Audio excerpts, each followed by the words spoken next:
The past few Sundays, we've gotten to hear some summary statements in each of the Gospels, like, and he went about preaching the good news of the kingdom, or he went through their towns and villages, preaching and teaching. Today, we get to actually break into some of the content of what exactly it was he was preaching and teaching as he traveled around. Today, we get to see some of the message that he was giving. And we can imagine that this is what he was saying in all of those other gospel passages the past few weeks, because it's not like he was sharing lots of different gospels. There's only one gospel, so he probably had a number of repetitions. Here we hear the Beatitudes today, the Beatitudes. You may have a sense of deja vu today, because I'm going to tell a story about the Beatitudes that I told the last time it came up in the lectionary cycle. But I would like to reflect on the Beatitudes from a different perspective, this time reflecting on the words of promise. But the story is this. When I was young, I went to Catholic school, and I remember when we were going over the Beatitudes in the class, our teacher had told us that the Beatitudes are the new Christian 10 Commandments. They've replaced the old ones, and now we have these new 10 Commandments. It was wrong on a couple of levels. The first one was, no, it doesn't replace the old 10 Commandments. We are still held to those, thou shalt not kill, thou shalt not steal, etc. Also, too, they're not really commandments if you think about them. They're really more declarative statements. Pope Benedict XVI, our late Holy Father, summed up the Beatitudes very well in these words. He says, they are words of discernment and of promise. Discernment and of promise.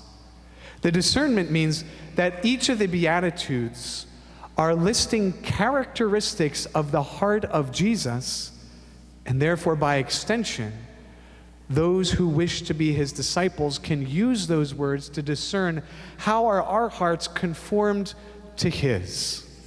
For example, our Lord was one who mourned with those who mourn. Very famously, overlooking Jerusalem, there's a little chapel called Dominus Flevit, the Lord wept. Because when our Lord looks over Jerusalem and he sees the state of people's souls, he weeps for them and says, if only they would recognize the time of their visitation. Our Lord was not simply wrapped up in himself, but he cares even for sinners, and that leads him to mourning for them. So if we care for others, we will enter into that spirit of Christ. He was meek. He hungered and thirsted for righteousness. He was merciful. He is the one who gives us mercy. So all of these list off his characteristics of what is the heart of Jesus, and then we can use them then for discernment. How are we living the Christian life? Well, that's what I preached on last time. Today I want to focus just on the promises that are then attached to each one of these words of discernment. Theirs is the kingdom of heaven. They will be comforted. They will inherit the earth. They will be satisfied. They will be shown mercy. They will see God, and they will be called children of God. These are all of the promises. What really hits me this weekend is how each of these promises are interspersed in each of the words of discernment. As if to say, keep focused on what is good. Keep focused on where this is leading to. Blessed are they who mourn, yes, because they will inherit the land. It is not just in spite of or a silver lining of what we go through as Christians, but in and through the Christian life that we then receive those promises. And I think a good example is St. Stephen, because I know it's easy to say that here on a Sunday where things are going pretty well in my life, right? Pretty easy to say that. But what about someone like St. Stephen, who is a martyr?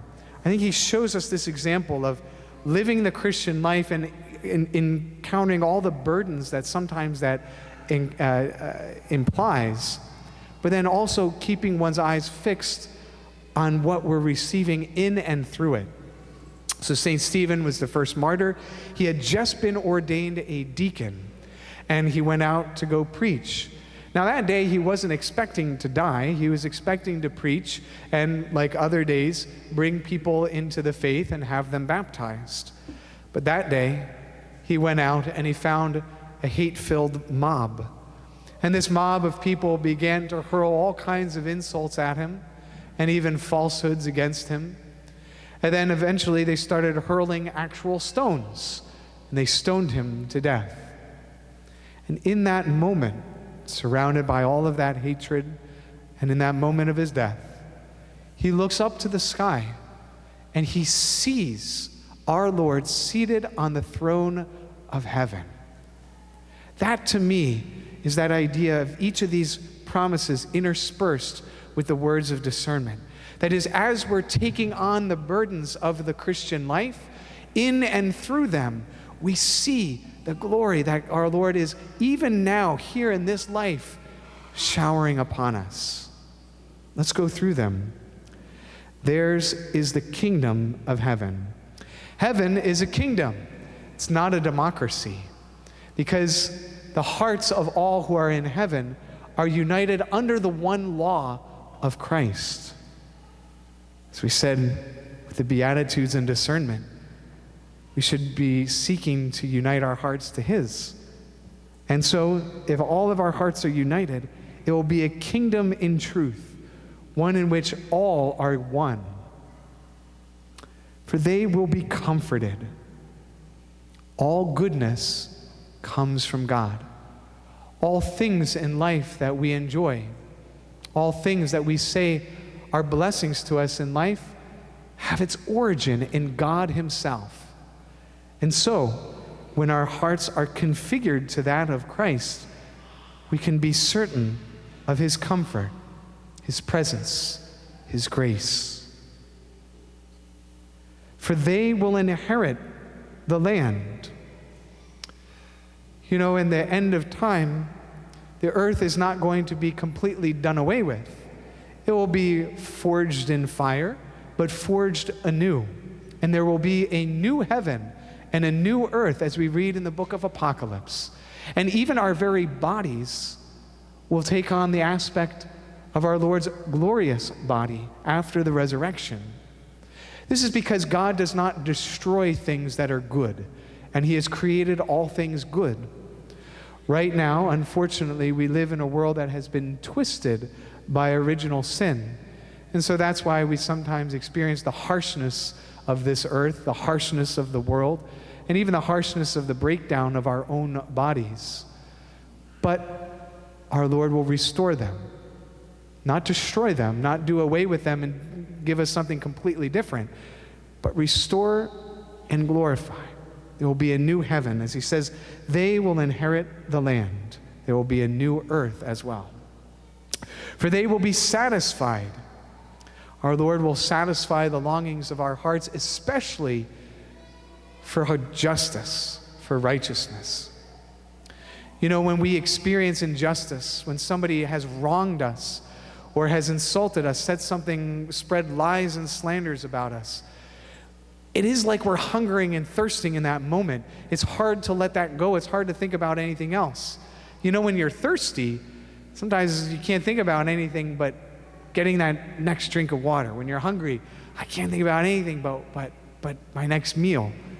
Sometimes when we truly wish for what is just, what is right, we hunger and thirst for it, and we will be satisfied.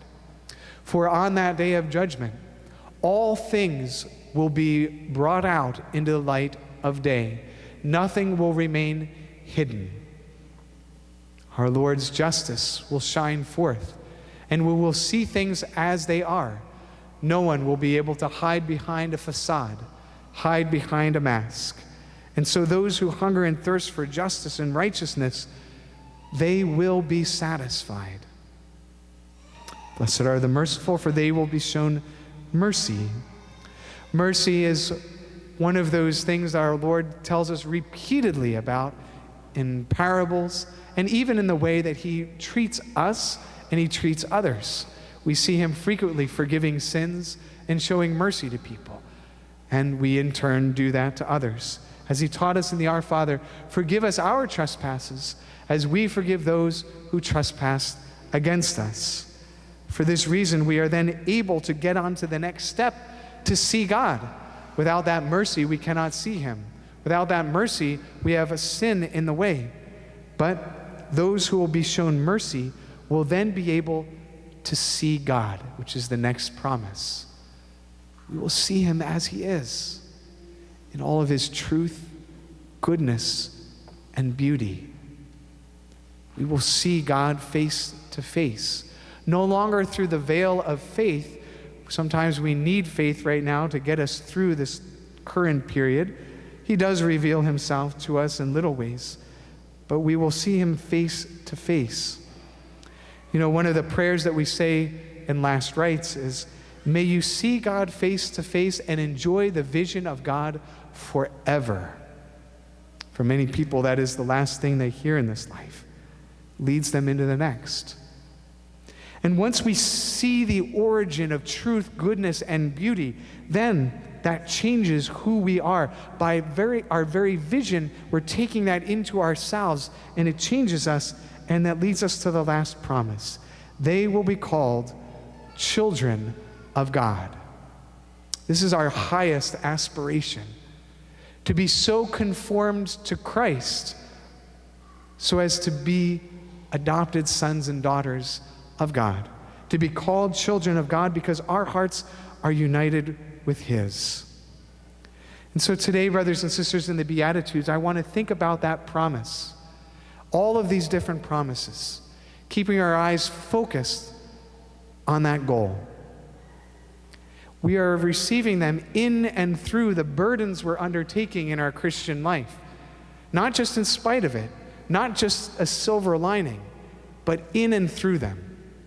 You know, imagine someone saying to St. Stephen, well, you know, the silver lining is at least the rocks you're getting hit with, at least they aren't that pointy. They could be pointier, these rocks you're getting stoned with.